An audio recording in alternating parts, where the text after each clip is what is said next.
गेल्या काही दिवसांत पती पत्नीच्या नात्यात हत्येच्या अनेक बातम्या येत आहेत. त्यात मेरठमध्ये सौरभ राजपूतची हत्या आणि इंदूरमधली व्यापारी राजा रघुवंशीची हत्या ही प्रकरण भरपूर दिवस चर्चेत राहिली.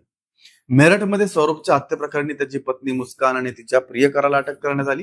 तर राजा रघुवंशी हत्या प्रकरणात त्याची पत्नी सोनमनं तिच्या प्रियकराच्या मदतीनं हनीमूनला गेल्यावर हत्या घडून आणली होती.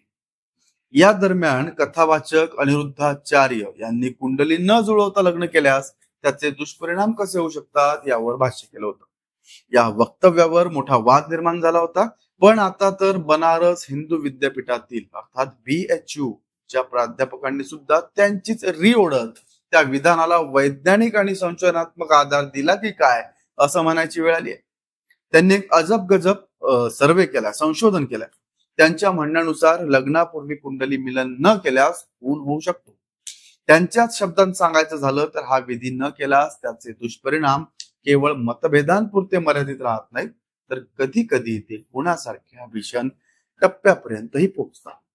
संशोधनानुसार योग्य ग्रहयोग आणि गुणमिलन झाल्यास वैवाहिक जीवन सौख्य आणि स्थैर्य राहतं.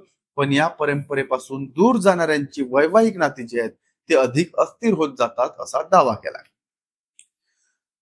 हे कोणतंही लेट्सअपचं मत नाहीये. हे अजब गजब संशोधन जे आहे ते आपल्यापर्यंत पोहोचवणं एवढाच काय तो या व्हिडिओद्वारे प्रयत्न आहे. व्हिडिओच्या शेवटी तुमचं मत आम्हाला कमेंटमध्ये सांगायला मात्र विसरू नका. या अभ्यासासाठी BHUच्या ज्योतिष विभागातील प्राध्यापक आणि संशोधकांनी 6 महिन्याचं फील्ड वर्क केलं. त्यांनी अनेक केस स्टडीज हाताळल्या. विभागाच्या माजी विभाग प्रमुखांच्या मते लग्नासाठी मुलगा आणि मुलीच्या कुंडलीतील किमान 18 पैकी 32 गुण जुळले तरी ग्रह दोषांचा सखोल विचार न केल्यास त्याचे परिणाम पुढे भोगावे लागतात. मात्र आधुनिक आणि दिखाव्याच्या नादात आज अनेक जण या सनातन विधींकडे दुर्लक्ष करतायत.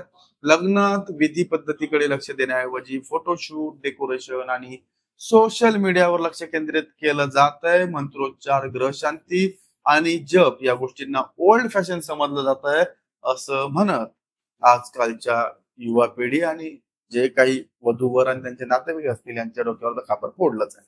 BHUच्या संशोधनात एक त्यांनी अजून धक्कादायक आकडा समोर आल्याचा दावा केलाय की love affair, live in relationship आणि वाढत्या घरगुती हिंसाचाराच्या पार्श्वभूमीवर करण्यात आलेल्या या संशोधनानुसार तब्बल 37% विवाह केवळ कुंडली न जुळाल्यामुळे तुटत आहेत. अनेक प्रकरणांमध्ये ग्रहदोष असतानाही लग्न होत असल्याचं निदर्शनास आल्याचं म्हटलंय. याचमुळे काही नवदाम्पत्यांमध्ये परस्पर अविश्वास वाढत असून काही जण संबंध तोडून नव्या जोडीदाराच्या शोधात जात आहेत. काही प्रकरणांमध्ये ही परिस्थिती इतकी गंभीर झाली की प्रेम संबंधांच्या गुंत्यातून हिंसक वळण घेतलं गेलं आणि हत्या आणि आत्महत्येसारखे प्रसंग घडले. BHUनं केलेलं हे संशोधन आपल्याला काय वाटतंय, कसं वाटतंय? यातले जे विधी आहेत, मंत्रोच्चार असतील किंवा कुंडली मिलन आहे, याबद्दल तुमचं मत काय आहे हे व्हिडिओच्या सुरुवातीला आम्ही तुम्हाला विचारलं होतं. हा व्हिडिओ पूर्ण पाहिल्यानंतर आता तुमचं मत काय हे मात्र आम्हाला सांगायला विसरू नका. पाहत राहा लेट्सअप मराठी.